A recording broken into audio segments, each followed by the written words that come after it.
Welcome to the Empower Her Wealth Summit. We are super excited to have our special guest here today.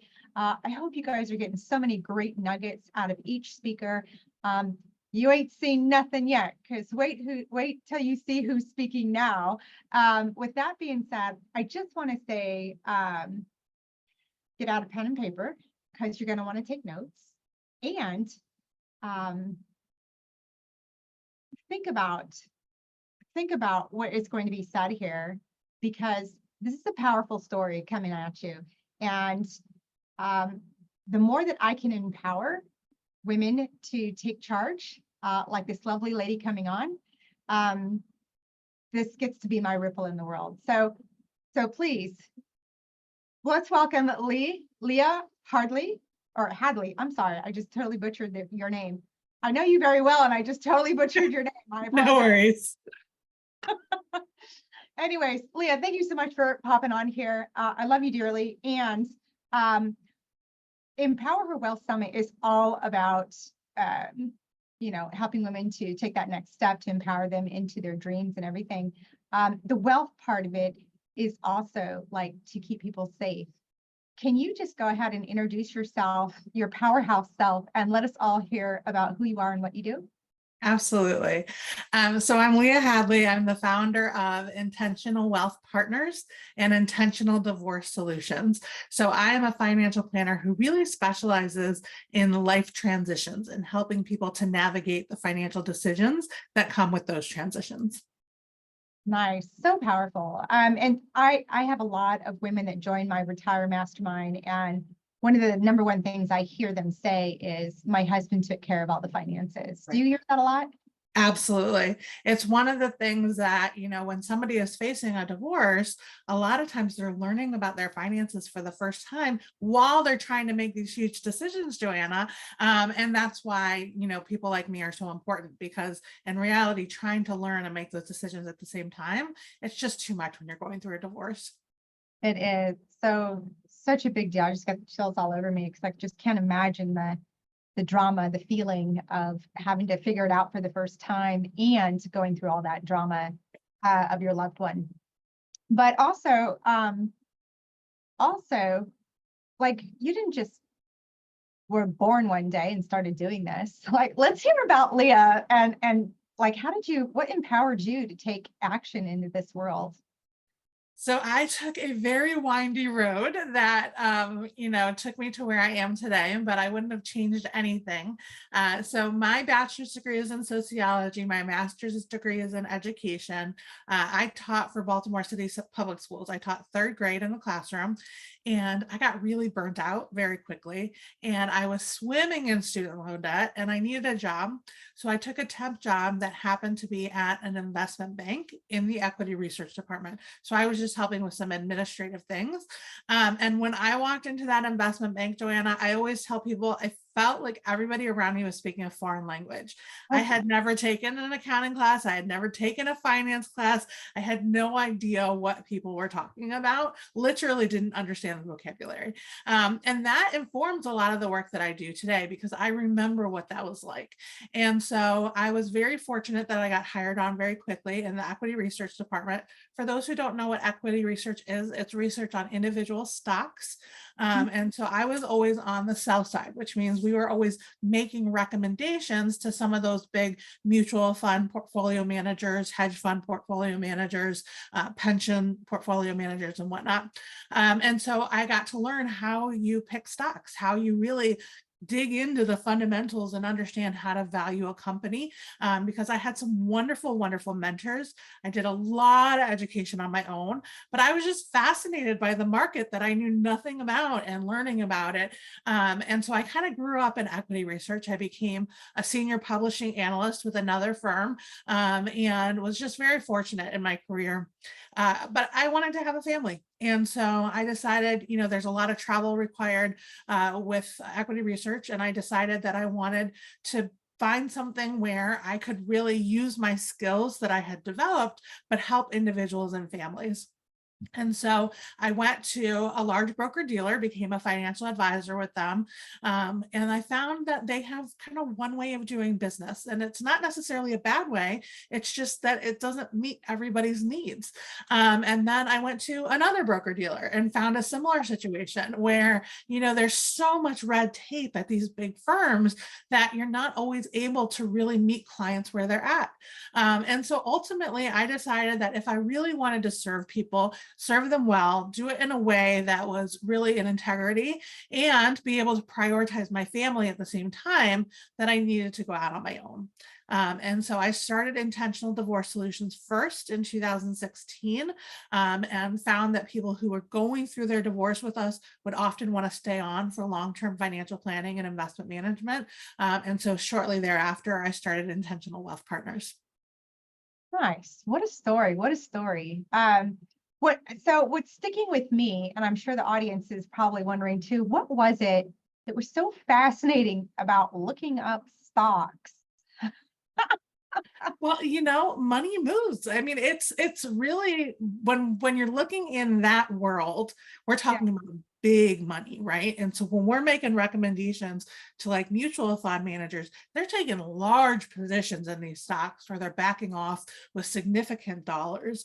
And I saw all the wealth that was being created, but I also was in this in 2008 and 2009, and I saw a lot of wealth that was lost. And just really understanding the dynamics of what moves the market just fascinated me. But also seeing how people could really get their money working for them, because people work hard for their money. And a lot of times people just don't know how to invest in a way that's going to allow them to really build wealth.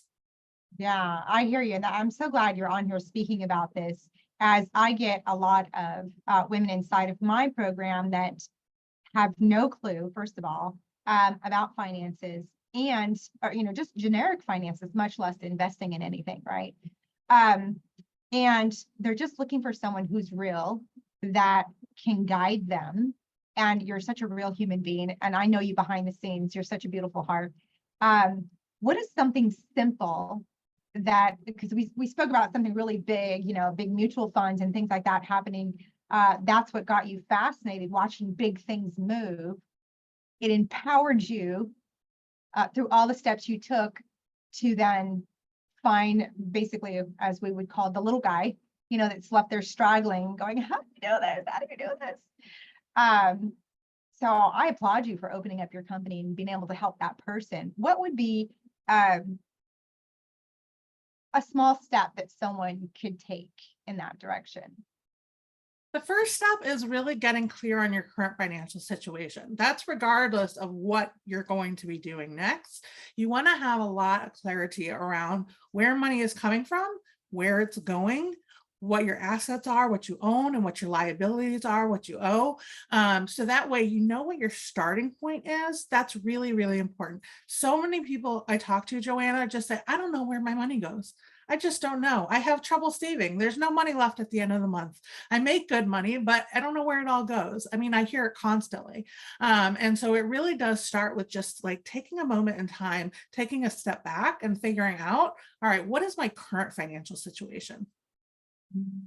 Yeah, that's a good step. And again, I hear that all the time too. It's like, I don't know where that subscription came from, or we blindly get stuff. We get hit on social media all the time. Hey, get this $27 thing. Hey, this, hey, that. And, and then all of a sudden we're like, wow, there goes, $200.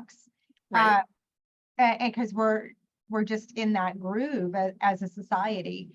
What would you say to something like that? Like to have more cognizance about doing things like that? Yeah, absolutely. Take your time, especially if you are somebody who struggles with impulse spending. Make it harder for yourself. Make it harder. Like, don't necessarily keep your card stored into different websites where maybe you're spending money. Put your wallet away, so it's a little bit harder. For those of you who have those numbers memorized, and I know a lot of people do, it might be time for a new number, so that way you don't have it memorized if it's really a challenge for you, right? If impulse spending is really a challenge. But it's also a really good idea just each month to take a look back and see, What did I spend on? Am I still using that subscription? I can't tell you how many individuals and couples I work with when we're first starting out and just getting clear on what the current financial picture is, where they're like, oh, I can cancel this and I can cancel that and I can cancel that. And okay, maybe it's $50 a month or $100 a month, but that $100 a month is $1,200 a year. And if you're somebody who's having a hard time saving, that can make a big difference for you. Oh my God, yeah, absolutely. So some of the things that I talk about is I have a money date. I like to make it fun, right? I have a money date every Thursday at 8 a.m. Sometimes it's with myself, sometimes it's with me and my husband, sometimes it's with me and my CPA or my bookkeeper. Like, but it's a direction that I know I get to take. What would you say to someone who, first of all, doesn't get what I just said, like having a money date? You're crazy doing it. And then also, what can they do on a regular basis to actually lead their money? So a lot of people struggle with just even dealing with finances. And so for those who do, I do really encourage you to have a time during the week that you do, like this is your dedicated time that you've committed to it, just like you would commit to working out or you would commit to anything else in your schedule, right? Have this be your time, but create it in such a way that feels good to you. So for example, I have a client who really, really detests talking about money, dealing with money. And so she makes herself a cup of her favorite tea. She puts on a cozy sweater and she kind of like just creates this comfort space for herself in order to make it something that like she can start to associate it with comfort instead of something that she really hates doing. I have people who use certain music that they put on that makes them very calm and focused when they're doing this. So, you know, it can look different for different people, but really just taking the time in your calendar, in your week or in your month, to really pay attention to where money's going and where it's coming from, can be so valuable in taking those next steps to be able to really grow wealth. So we talked about that first step of really knowing, okay, where am I starting? What is the starting point, right? But then you probably have some goals that you've set for yourself, some things that you want to accomplish in your life, right? And so what we want to do is look at how do we get from point A to point B, right? So does that mean that I need to consolidate some old accounts? Maybe I don't have my current investments optimized, right? You work with lots of people in real estate, looking at, you know, the overall portfolio and seeing what's working and what's not working, and are there adjustments that need to be made, right? Ultimately optimizing every area of your finances. And you really have time and space to do that when you create those kinds of money dates in your calendar. I love it. I love it. So, and just so you guys know, a friend of mine does the same thing. Her money date looks like a glass of scotch, okay, on Friday evening. And then she's grateful for each bill that she gets to pay. So gratitude is a big thing too that I forgot to mention. I talk about being a good steward of money, and which is why I'm so glad that you're on here, because being a good steward of money creates the abundance, right? Right. How do you feel about that? Absolutely. Absolutely. And that's one of the things where when you start to become very mindful of your spending, when you start to become very mindful of your savings, you can really get into alignment with what you value, what really matters to you. And if you look back over that last month of spending and you're seeing that you're spending on things that you don't really care much about, but maybe you're somebody who really strongly values financial security and you don't have any savings built up, that's, you know, an eye-opening moment to say, okay, we have these leaks, we got to plug the leaks so that way we can really start to build and save, so that way we feel financially secure. You know, that's something that you really value.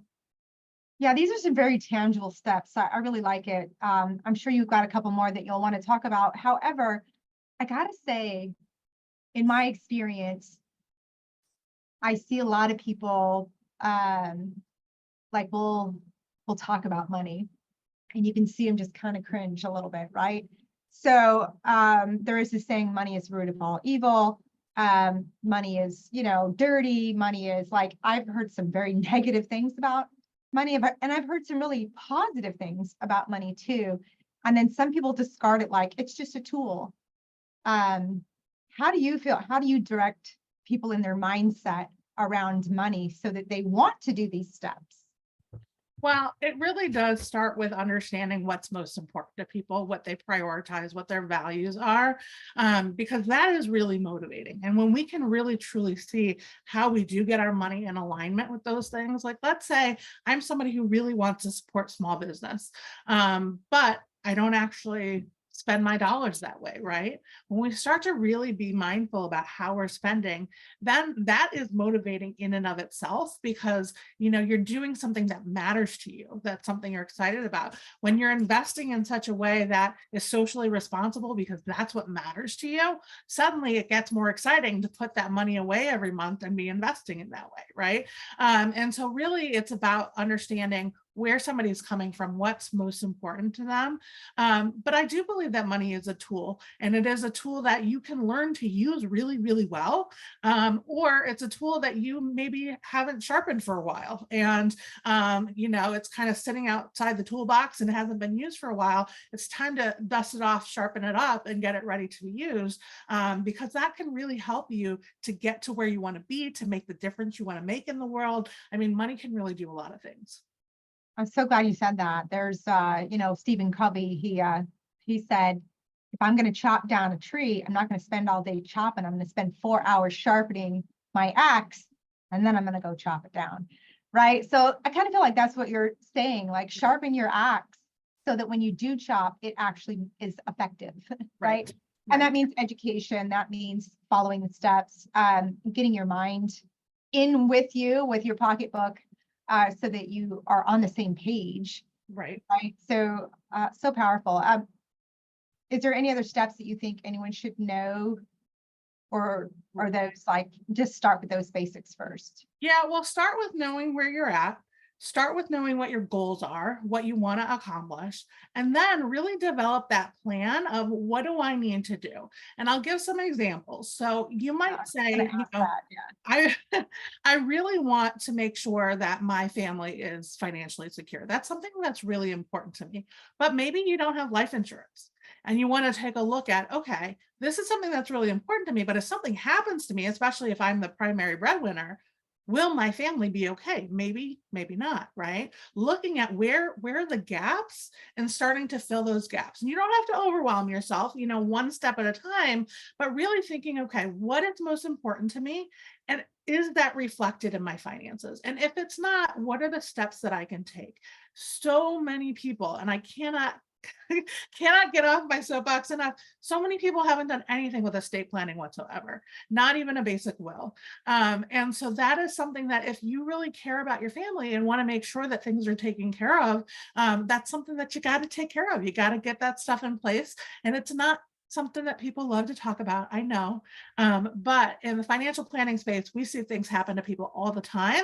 And having people who have that estate planning, documentation all in place before they're passing makes it so much easier on the families. Whereas, when it's not there, it really can be very challenging on the families. But that's an area that's a very common gap for people. But looking at everything, right? Looking at, how are you invested? Are you all concentrated in one particular area? Maybe you're only invested in stocks. There's so many other things that you can invest in terms of really diversifying your portfolio, right? So looking at each area of your finances and taking the steps. Now, again, you don't have to do it all at once, but taking the steps to fill those gaps, that's really what financial planning is all about. Yeah. So, I hear a lot of financial planners say, actually, one of my students just told me her financial planner said, I don't want you to buy and hold. I just want you to wholesale and flip, create the money, give it to me, and I'll invest it. What would you say to that? So, everybody's financial situation is different, right?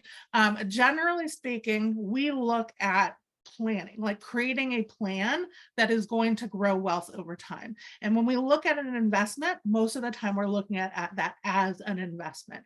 Now, could there be a particular reason this makes sense for this person? Maybe. But I don't know that there is. It could just be that in some cases the financial advisor wants to invest the money. But you want to look at the whole picture, right? Could this person have too much of a concentration in real estate? Maybe, right?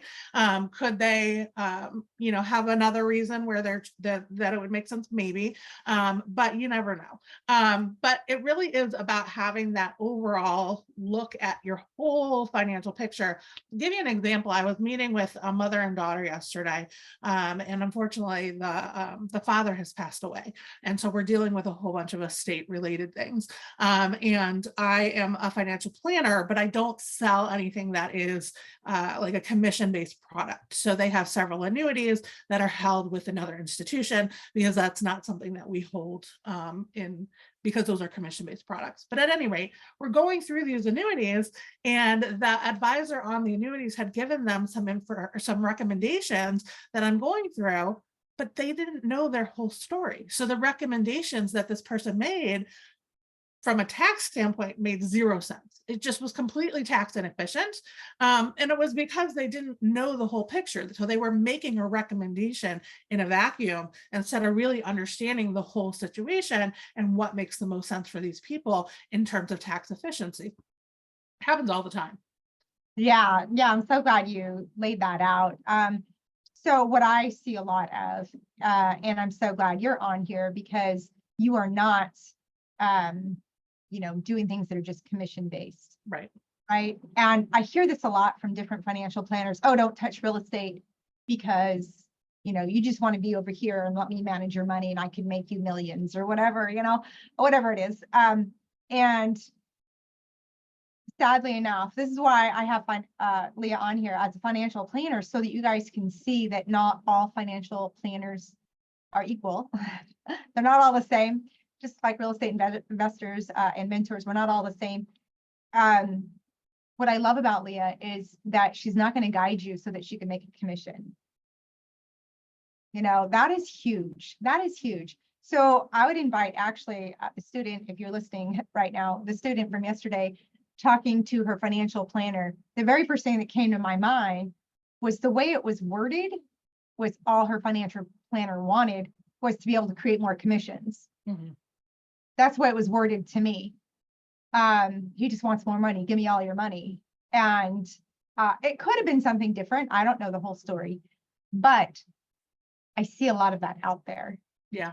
How can someone know that they have like a legit financial planner that's not going to steer them away from like buying gold or doing real estate or buying a business or, alternative investing? What would you say to that? I think most fee-only financial planners, which is what I am, tend to be more open-minded to how people build out their portfolio, how they create wealth, because they're not necessarily selling, or they wouldn't be, because if it's fee-only, those are the folks that don't do anything on a commission basis. And so knowing that that's not a driver kind of behind the scenes, even if it's subconsciously, I think is really helpful. Certainly, you always want to make sure you're working with a fiduciary. That's really important. But feeonlynetwork.com is a website that only shows fee-only financial planners. So that's a good resource for people. Oh, good. That's awesome. Yeah. So, and it's just crazy because this world is so large, and being so large, and the fact that it's such a large space, and everybody that needs it cowers down when it comes to talking about money. They don't know how to navigate that space. So, and I don't mean cower down in a bad way, but it's overwhelming, and some people they want to be the ostrich and put their head in the sand and go, it just doesn't exist right now. It's just easier for me to do that, right? Because I see it, and I know you see it all the time. Most women don't understand their finances, and if you do, congratulations. I appreciate that. What is something that a tip that you can give someone today to walk away with, like they could do right this second? My big financial advice for absolutely everyone is to educate yourself. So whatever it is, take something and learn about it, right? If you're somebody who is struggling with debt, learn about how you manage debt and how you reduce interest expense, right? If you're somebody who's getting started in the real estate world, learn about the different options and how you can invest in real estate, right? Just learn something a little bit at a time, and you'll be amazed at how quickly you, like when I started in equity research, like I said, I knew nothing, absolutely nothing. I had my name on equity research reports within 2 years. And that was just because I read everything I could read. I studied what I could study. I did all my licensing exams. If I can do it, you can do it. Right. So it's the information is out there. Just allow yourself to acknowledge that, like, this is an area where I feel a little bit weak and I want to learn more. And I'm always happy to share resources to help people learn more. Awesome. Yeah. So we'll have some resources. That'd be great for the audience. Resources are awesome because I know Google tubing is an issue for people. They'll Google tube till the cows come home and never take action. Right. And then being able to have that narrowed down to, like, this is kind of what Leah's saying, like, let's narrow that down a little bit so that you can get to a couple of nuggets. We do what we call nugget reading, right? Like, once we get educated in something, what nugget are you going to take out of that and go apply it, right? So a resources is great for people. So this will narrow it down for a lot of the audience here. Is there anything else that you think would be most helpful, or something we didn't cover? Well, I think something just from a mindset perspective is to stop shitting on yourself. I should know this. I should know that. I should have done this. I should have done that. Take this moment as a moment in time and take the next step. So if for you, the next step is getting clear on your current financial situation, take that step, right? If you're already clear on your current financial situation, but you don't necessarily have a plan to reach your goals, it's time to start creating that plan, right? Just take the moment in time where you're at and just accept that the past is the past and you're ready to start now. I love it. I love it. And so I got a very powerful question that I want to ask you. What do you like to do for fun, Leah? So I have 3 kids and I have 3 dogs. So I love spending time in the park. We take the dogs to the dog park. I love watching them run and play with them there. Even with my kids, we like to go to the metro parks here in the Cleveland area. How old are your kids? They are 12, 15, and 16. Oh my goodness, ripe age of all kinds of adventures. That's a Yes, good word. they're busy.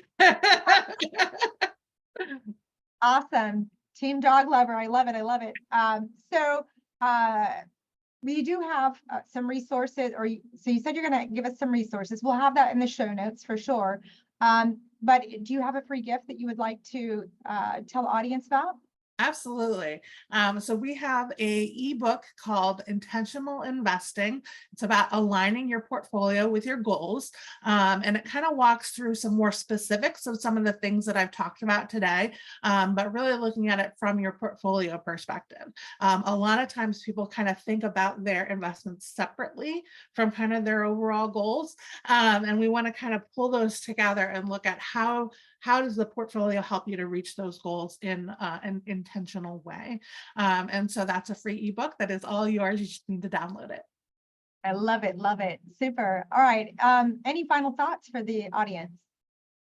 I think this is such a fantastic idea for a summit, Joanna, and I am just so pleased to be a part of it. And I think that if you all will take the time and listen to the interviews, you're going to get so much value out of it and really be able to make a difference in your own, financial well-being. I love it. Love it. Thank you so much for your time, Leah.